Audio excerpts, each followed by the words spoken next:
Jake, obviously a tough one the last time out with the result. I guess, what lessons do you take out of a fight like that? Don't let it go to the judges ever, especially in Arizona. That was a tough one. I thought I did enough, but it is what it is. We say that all the time, right? Like, it's the cliche in the sport, like, don't let it go to the judges. I mean, can you really, obviously trying to finish a guy at the highest level of sport's tough, right? I mean, can you really have that attitude? Like, there's just no way I can let this go 15 minutes? Right. And, I mean, I remember fighting on lower level shows, and I was knocking out people left and right, and hell, it's hard to even rock people at this level, man. I mean, everybody's got a chin. Everybody's prepared for it. It's tough. Yeah. You have this incredible run of win, loss, win, loss, win, loss, right? Is that frustrating for you? Or, I mean, it's so weird to be on that constant roller coaster, right? Yes, and it sucks. And people's like, is it mental? Is it because you need, a therapist? I'm like, no, I don't know what it is. I just lose every once in a while. I should have won my last fight, but it is what, it happens. A little bit of a break in between. Was that by design or no? No, not really. I wanted to get right back in there because I was not injured. I had some marks on my face. That was it. I had no damage. I wanted to get back in there. This is when I got the call. So what do you use that time for? I mean, do you say, listen, I'm off, I'll try to evolve or focus on different things, or what's it been?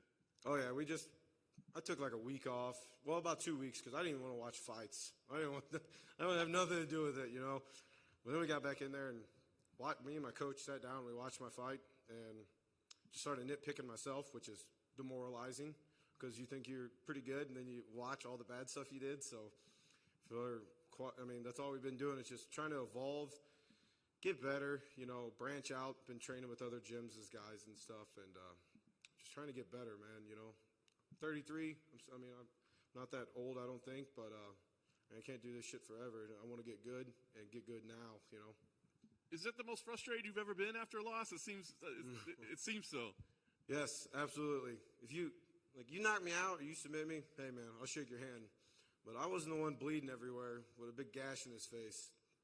And I threw almost 300 strikes in that fight for a heavyweight. That's crazy. I threw I think they said 111 strikes in the third round, and I lost. It was frustrating, but it's part of the sport. Part of it. All right. What do you think about the matchup with Chase? Seems like a kind of fighter you'd be interested in fighting. Yeah, I'm excited because I don't have to worry about Chase shooting on me. I don't have to worry about Chase taking me down. I think honestly that's why they matched us up, because we're going to put on a show. I mean, we both like to stand and trade. We're both tall, big guys. And I think the matchup's great for me. I think I have a little more tools in the bag than Chase. But also, I'm pretty sure you can hit Chase in the head with a Buick, and he'll just look at you. So I think it's going to be a war. I agree. On paper, it looks great. Should we expect anything different out of you, or kind of a continuation of what we saw in that last one?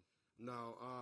I'm still going to fight this. I'm still stylistically the same guy, but I'm going to be a lot sharper. I already feel just the workouts we had yesterday, man. I feel way sharper. I'm crisper. I'm lighter this camp. I'm a lot leaner. I feel good, and I'm just glad training camp is over with, so I don't have to go through all that hell anymore, because I don't think I've ever thrown up so much in my life in a training camp, except for this one. So I'm happy to be out here because I don't have to do all that anymore. Lastly, I guess it's basically a guaranteed win, right? I mean, the pattern is there. You lost the last one. I know. That's another thing people say, man. And I hate that. Well, you got to win this one. You always go win, lose, win, lose, win, lose. And it's like, don't say that. You jinx me. But I think it's going to be a good match. I think we're going to put on a hell of a show for the fans.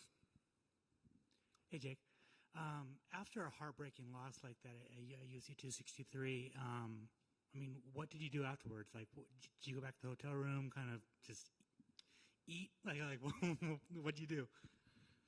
Me and my wrestling coach went downstairs, ordered a fried chicken sandwich, which was disgusting because I haven't ate greasy food forever, And I drank a couple beers and went back to my hotel and didn't do nothing.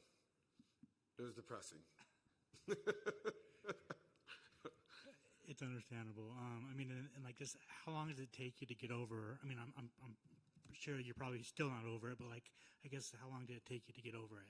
Yeah, it was legitimately 2 weeks. I didn't want to go train. I didn't want to go help my training partners. I didn't want to do anything. I just wanted to sit around and be fat.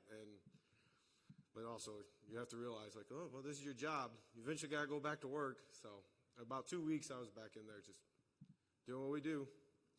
And finally, see that you're not super active on social media, and I just wanted to know if there's a reason for that. Yeah, because I don't know what to say. I know I see a lot of people post stuff. They're like, hey, I'm at this place eating. In my opinion, I think it's kind of stupid. Hey, I just got done working out. Just ran 2 miles. Post that on social media. That's not me. I'm a small town guy. I'm a redneck from a small town. Like, I don't know. I just don't think people really care about what I have to say, so I don't post anything, man. I get a lot of hate for that too, though. Cool. Thank you. Thank you. Cool.